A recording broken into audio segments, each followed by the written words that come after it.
구재명 집사님께서 성경 봉독해 주시겠습니다.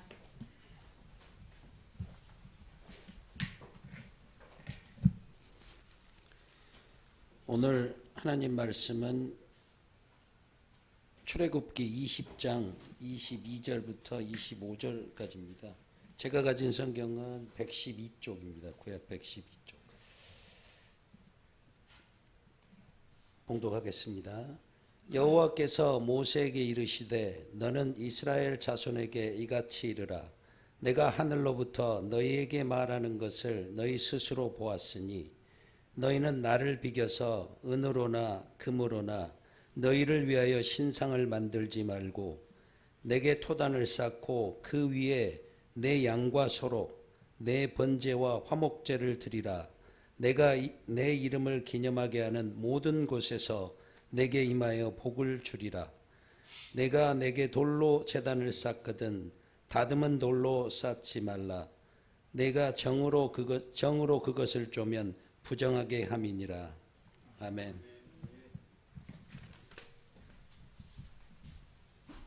조인선 목사님께서 언약 법전이라는 제목으로 하나님의 말씀을 전하시겠습니다. 우리 하나님의 은혜와 평강이 성도님들의 가정에 충만하시기를 바랍니다. 우리는 지금까지 5번에 걸쳐서 10계명에 대해서 살펴봤습니다. 10계명은 하나님 백성들이 지켜야 될 근본 원리에 해당하는 법입니다.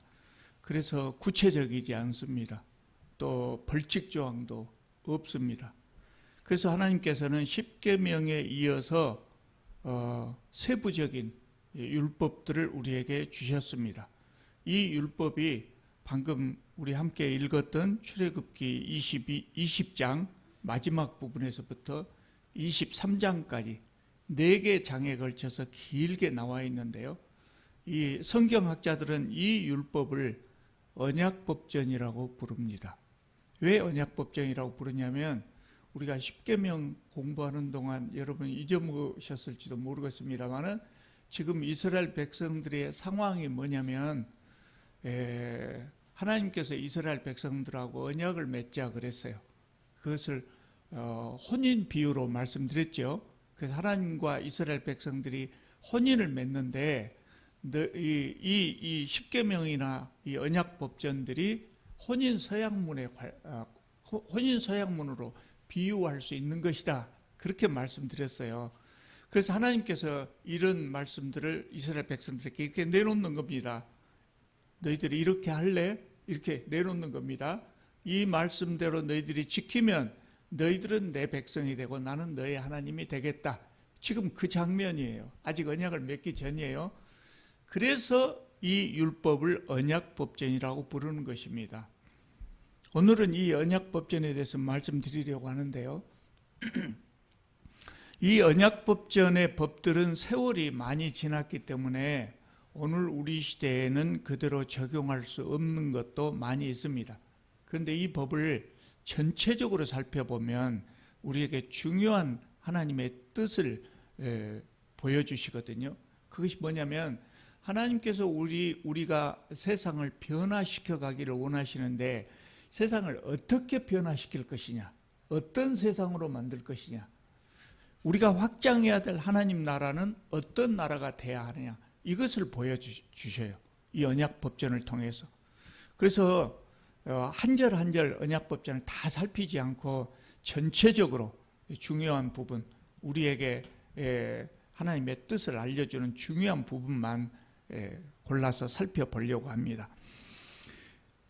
언약법전은 우리가 함께 아까 읽은 것처럼 제단에 관한 규정으로부터 시작을 해요. 그런데 이 말씀이 좀 특이합니다.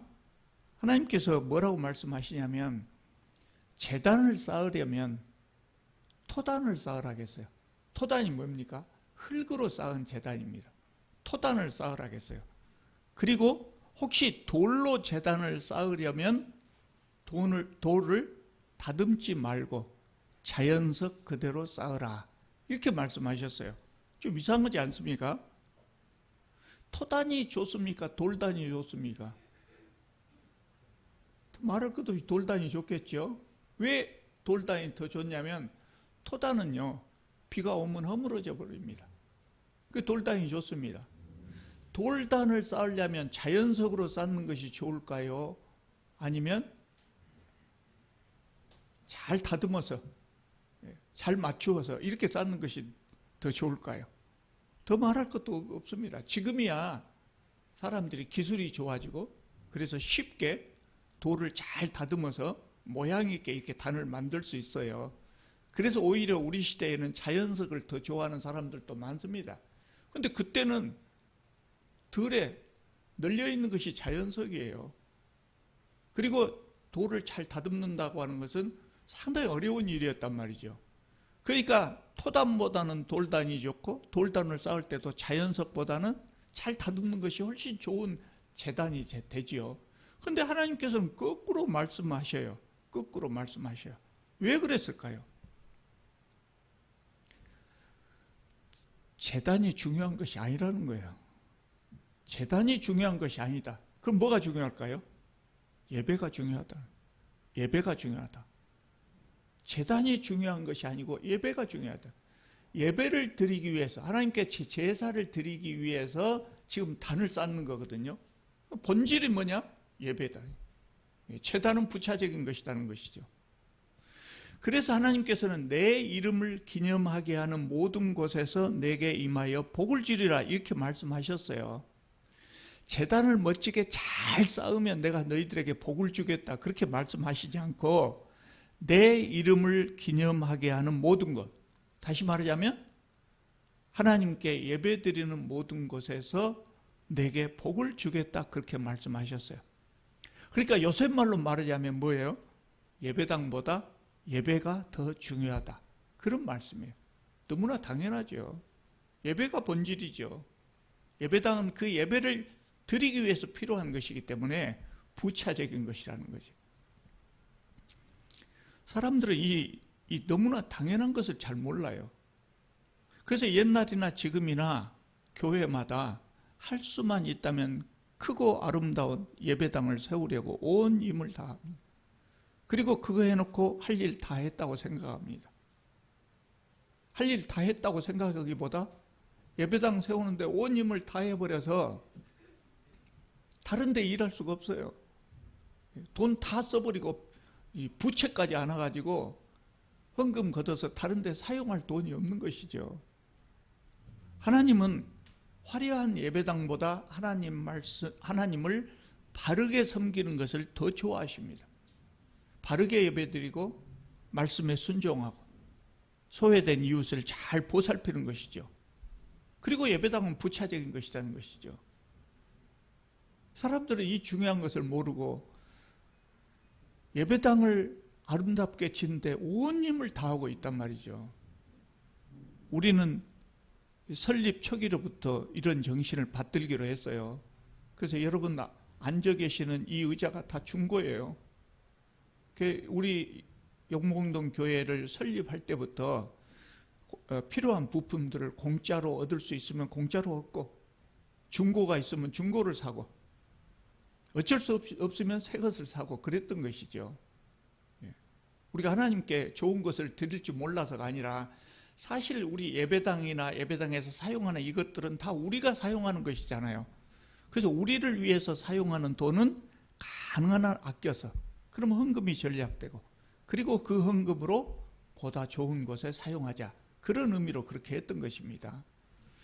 21장으로 넘어가면 종에 관한 법이 나옵니다. 종에 관한 법이 나오는데요. 2절을 보면 사람들을 종으로 부릴 경우에 6해가 지나면 몸값을 받지 말고 풀어주라 그랬어요. 6해를 부려먹었으면 이제 풀어주라는 거예요. 종이 자유를 찾을 수 있는 권리를 보장해 준 겁니다. 그런데 여종의 경우는 좀 달라요. 여종의 경우는 6년이 지나도 자유를 얻지 못했어요. 풀어주라는 말이 없어요. 왜 그랬을까요? 이것은 여성에 대한 차별 때문이 아니에요. 우리 성경만 봐갖고는 그 이유를 정확하게 알 수 없는데 히브리 성경의 이 원어를 보면 여기 여종으로 사용된 단어가 그냥 여자 노예를 말하는 것이 아니고 첩으로 팔린 종을 말해요. 첩으로 팔린 종. 주인의 작은 부인이 되었기 때문에 풀어줄 필요가 없다는 거예요. 그래도 풀어주는 것이 좋겠습니까? 안 풀어주는 것이 좋겠습니까? 지금 우리 생각으로는 그래도 풀어주는 것이 좋겠다 그렇게 생각할 수도 있어요. 이 시대는 달라요, 여러분. 안 풀어주는 것이 더 좋을 수도 있어요. 저하고 연령대가 비슷하신 분은 아마 충분히 이해하셨을 거예요. 그 옛날 고대 사회로 갈 것 없이 제가 어렸을 때만 해도요, 없는 집에서는 딸을 식모살이로 그냥 보냅니다. 식모살이를 보내는데요, 그때 품삯이 얼마인지 아십니까? 무료예요. 밥만 먹여주십시오. 그거예요. 밥만 먹여주십시오. 그리고 여자 주인이 입다가 헌옷이라도 그 아이에게 주면 그것도 감지덕지로 생각했어요. 하물며 고대 사회에서는 얼마나 그런 현상이 심했겠습니까? 입이 무섭다는 말 알죠? 한 사람 먹을 것을 전략하는 것이 중요한 일이었단 말이죠. 그래서 몸값을 치르지 않고, 몸값에 관계없이 작은 부인이 됐기 때문에 그 집에서 그냥 살게 해주라는 거예요. 살게 해주라, 그 말입니다. 그런 것입니다.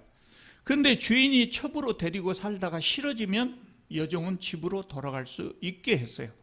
또 주인이 이 여종 말고 또 다른 여인을 첩이나 아내로 맞이할 경우라고 할지라도 그 여종에게 의복과 음식과 동침하는 것을 끊지 말라 그랬어요. 주인이 그렇게 하지 않으면 그 여종은 몸값을 치르지 않고도 나갈 수 있었습니다. 여러분, 이 종에 관한 법을 보시면서 어떤 느낌을 받습니까?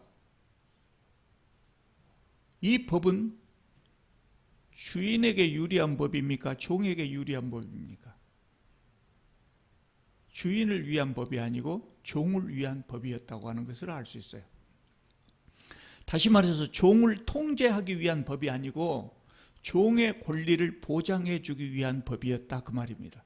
그러니까 아무리 종이라고 할지라도 사람으로서의 기본 인권과 하나님의 형상으로서의 존엄성이 무시되어서는 안 된다는 것이었어요. 하나님께서는 힘없는 사람도 사람답게 살 수 있도록 지키시고 도우시는 분이에요. 그래서 우리가 그런 세상을 만들기를 원하시죠. 그래서 기독교인들은 항상 자기가 사는 세상에 대해서 감시해야 된다. 인간의 기본 인권이, 기본 권리가 침해되지 않는가 잘 감시하고, 특히 우리가 약자를 대할 때 하나님을 대하듯 하라는 거예요. 잠언에 보면, 잠언 14장에 보면 그 말씀이 나옵니다. 가난한 사람을 학대하는 자는 그를 지으신 이를 멸시하는 자라 그랬어요. 가난한 사람을 학대하는 것은 하나님을 멸시하는 것이다. 궁핍한 사람을 불쌍히 여기는 자는 하나님을 공경하는 자니라, 이렇게 말씀하고 있어요. 21장 12절에서부터는 폭행에 관한 법을 소개하고 있습니다. 20절을 보면 주인이 자기 종을 매로 때려서 그 자리에서 죽게 한 경우는 살인이죠. 그 자리에서 죽게 하면 살인이 됩니다. 그래서 12절의 규정대로 처벌하도록 했어요. 그 처벌의 내용이 뭐냐면 무려 사형이에요. 주인이라도 종을 때려 죽이면 사형에 처한다. 이것이 굉장히 특이한 겁니다. 고대 근동 지역에, 이스라엘 주변 지역의 어떤 법전에도 주인이 종을 죽였다고 해서 주인을 처벌하는 규정이 없어요. 왜냐하면 종은 철저하게 주인의 재산에 불과했다고. 그러니까 종의 생사여탈권까지 주인이 가지고 있었어요. 그러나 하나님의 법은 종의 인권도 존중해서 종을 죽인 주인을 처벌하도록 하고 있어요. 그러니까 하나님께서 주신 이 율법은 주변의 어떤 것과도 비교할 수 없이 인권을 존중하는 법이에요. 굉장히 진보적인 법이었어요. 이런 법이 그 시대에는 없었다고 말이죠. 22절부터 보면 임신한 여인을 쳐서 낙태하게 한 경우 어떤 처벌을 할 것이냐 이거를 규정하고 있는데요. 여기에 그 유명한 탈리오 법칙이 나옵니다. 눈에는 눈, 이에는 이. 눈에는 눈으로, 이에는 이로 보복을 하게 하는 탈리오의 원칙이 나옵니다. 우리 시대에 이 말을 사용한다면 잔인하게 복수하겠다. 그런 뜻으로 받아들이거든요. 그런데 고대 사회에서 이 법은 대단히 공평한 법이었어요. 왜 그렇습니까? 고대 사회에서 힘 없는 자가 힘 있는 자에게 상해를 입혔다 그러면 힘 있는 사람이 보복을 할 것 아니에요? 얼마만큼 보복하겠습니까? 끝없이 보복합니다. 자기 분이 풀릴 때까지 보복해 버립니다. 눈에는 눈, 이에는 이 정도가 아니에요. 내 눈이 하나 상했다면 상대방을 두 개를 상할 수도 있고 죽일 수도 있고. 창세기 4장에 라멕의 노래라고 하는 것이 나오잖아요. 라멕이 노래를 부르는데 노래의 내용이 그렇습니다. 어떤 아이가 나에게 상처를 입혔다. 그래서 내가 그놈 때려 죽여버렸다. 자기 아내들 앞에서 그 자랑하는 노래를 부른 겁니다. 이것이 그 시대의 법이었어요. 반대로 힘 있는 자가 힘 없는 자에게 상해를 입혔을 때 힘 없는 자는 조금도 보복할 수가 없었어요. 힘이 없으니까 조금도 보복할 수가 없었어요. 그래서 받은 그대로만 갚아야 한다 하는 법은 매우 공평한 법이었죠. 함무라비 법전 아시죠? 세계 최초로 지금까지 발견된 법전 중에 최초의 성문법이라는 법이에요. 이 함무라비 법전에도 이 탈리오 법칙이 나오는데 함무라비 법전에서는 이것을 귀족끼리만 적용했다고 그래요. 귀족끼리만. 근데 언약 법전은 경제적, 사회적 신분의 차이를 무시하고 완전히 공평하게 이 법을 적용했어요. 그래서 이 언약 법전이 탁월한 법전이었다는 것이죠. 22장으로 넘어가면요. 1절부터 보면 남의 소유권을 침해했을 때, 도둑질했을 때 어떻게 처벌할 것이냐는 규정입니다. 이 규정에도 주목할 만한 것이 있는데 2절을 보면은요. 도둑이 집을 뚫고 들어왔다. 그래서 그 도둑을 때려 죽였다. 이런 경우입니다. 예. 고대 이스라엘에서 집을 지을 때는 흙으로 지었단 말이죠. 그러니까 벽을 뚫고 도둑이 들어올 수 있어요. 근데 때려 죽였어요.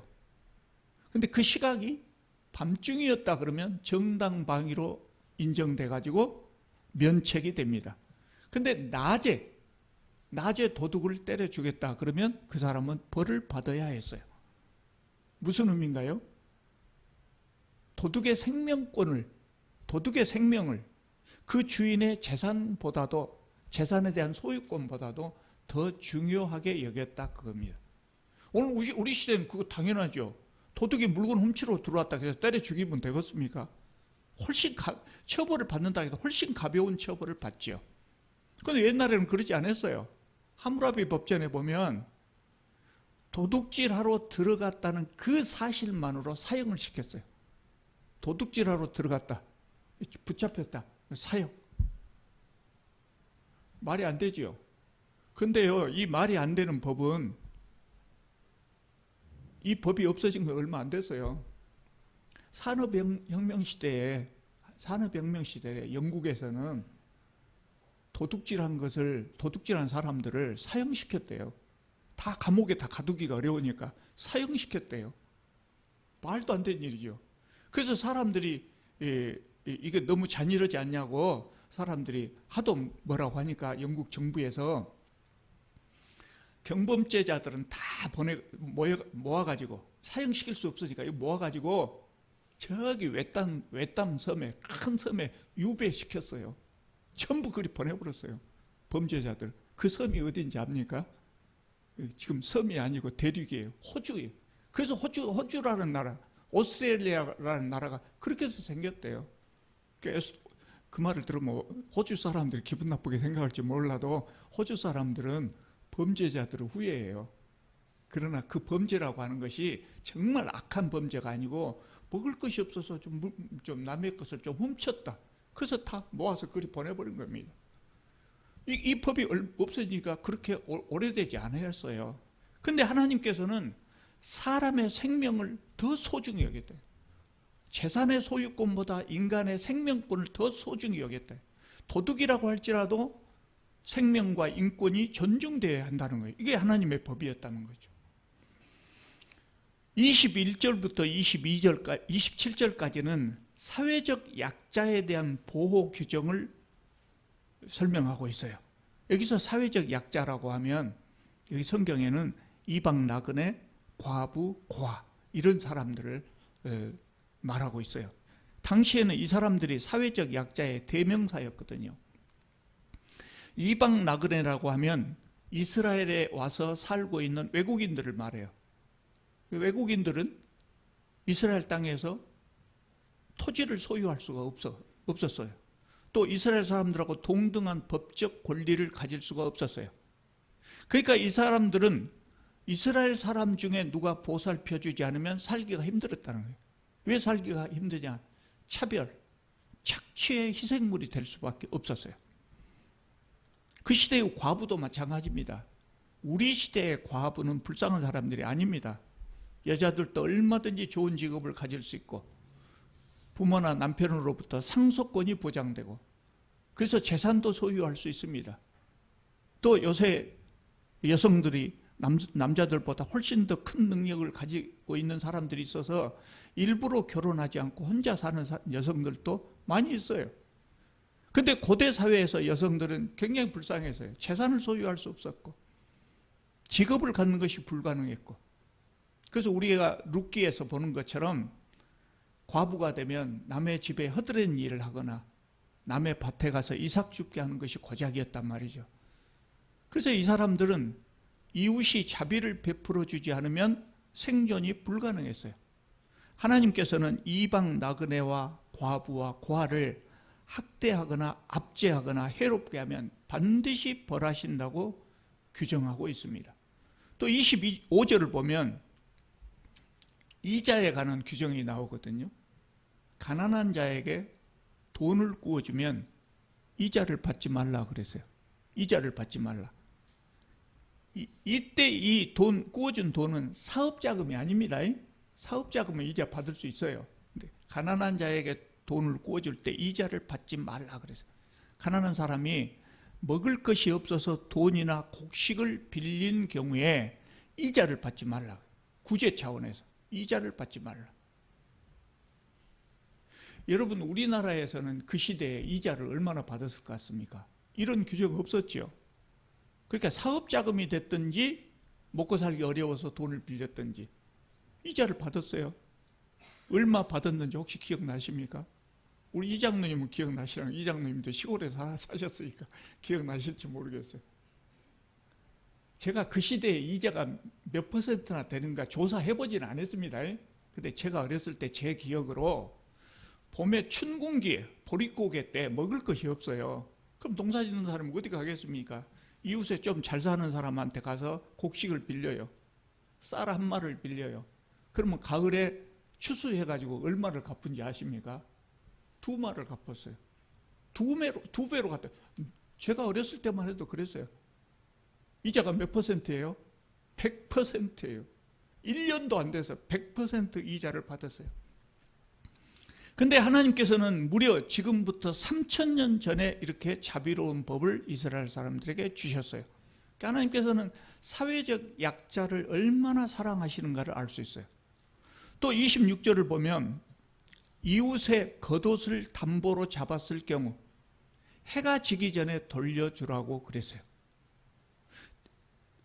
돈 빌려주고 담보로 옷을 잡았어요. 그 시대는 그랬어요. 왜냐하면 고대 사회에서 평민들, 이스라엘의 평민들이 옷 2벌 가진 사람이 드물었다고 그래요. 그렇게 옷 한 벌 마련하기가 어려웠다고 그래요. 그런데 자신의 겉옷을 담보로 제공할 정도라고 하면 얼마나 가난한 사람인가 알 수 있죠. 이 겉옷은 저녁에 잠잘 때 여호와 이불의 역할을 했어요. 그거 깔고 덮고 그거 잤단 말이죠.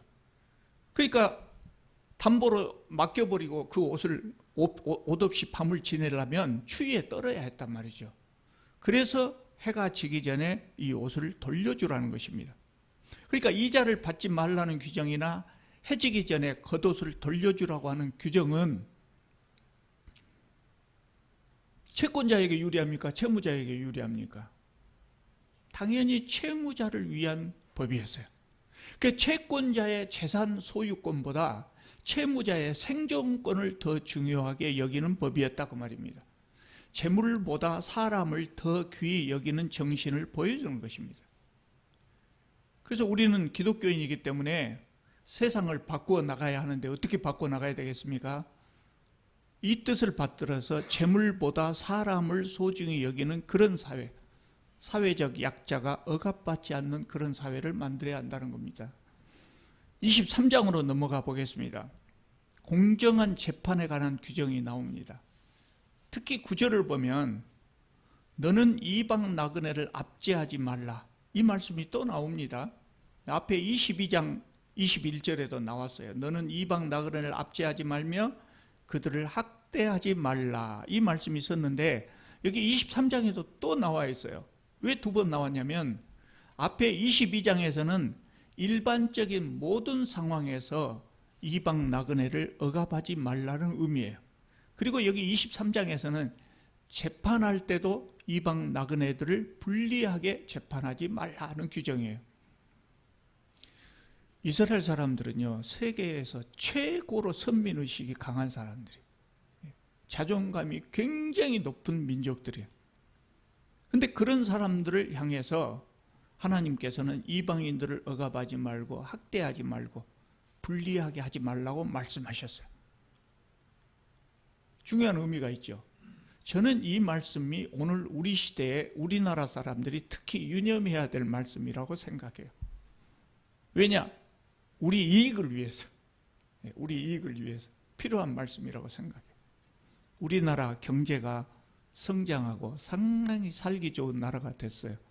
그러니까 못 사는 나라에서 일자리 찾아서 많은 사람들이 들어오고 있어요.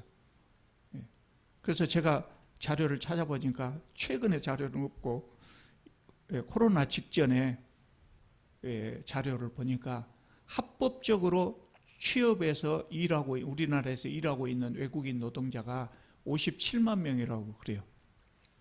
거기다가 불법 취업하고 있는 외국인 노동자들까지 합하면 100만 명에 이를 것이라고 추산을 하고 있어요. 이들 중에 많은 노동자들이 억압받고 학대받고 있거든요. 합법적으로 취업했을 때 임금이 많지 않아요. 그러니까 합법적으로 취업해서 온 외국인 노동자들도 다 도망가가지고 불법 취업을 해서 많은 돈을 받고 있거든요. 그러니까 그것 때문에 이 사람들은 차별을 받고 억압당하고 고용주가 임금 체불하고 떼어먹는 것은 말할 것도 없고 욕하고 때리고 심지어 성폭행까지 당하고 그래도 고소고발도 제대로 못하고 있는 그런 사람들이 많다 그래요. 이게 수면 위에 드러나지 않아서 그렇지 이들에 대한 억압과 학대가 말할 수 없이 심각한 상황이라고 그래요. 여러분, 하나님은 약한 자, 소외된 자 이런 사람들의 관심이 많아요. 하나님은 성경 여러 곳에서 이런 약한 자들을 하나님 당신 자신하고 동일시하시고 있어요. 그래서 하나님께서는 이런 사람들의 신음소리에 굉장히 민감하게 반응하시는 분이에요. 그런 하나님께서 외국인 노동자들을 억압하고 학대하는 업주들을 가만두시겠습니까? 두려움을 가져야 돼요. 우리 교회는 뭐 그런 분 전혀 없으십니다만은 정말 이것은 조심해야 돼요.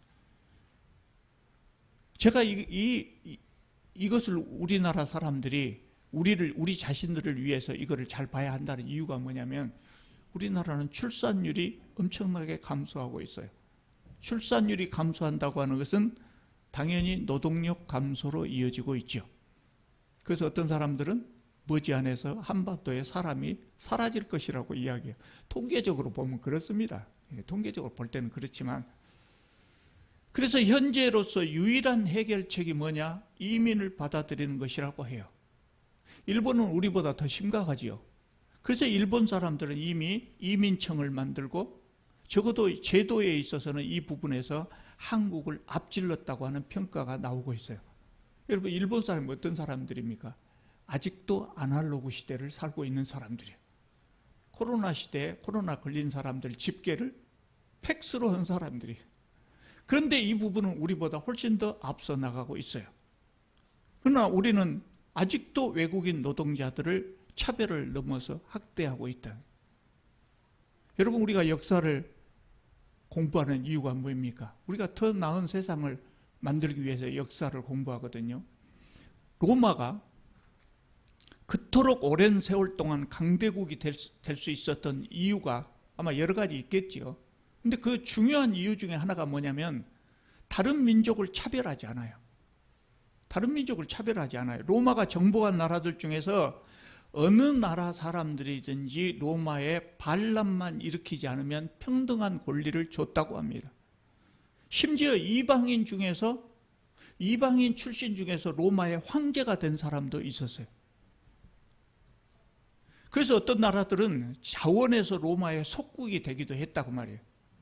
로마가 주는 평화, 팍스 로마라 그러죠.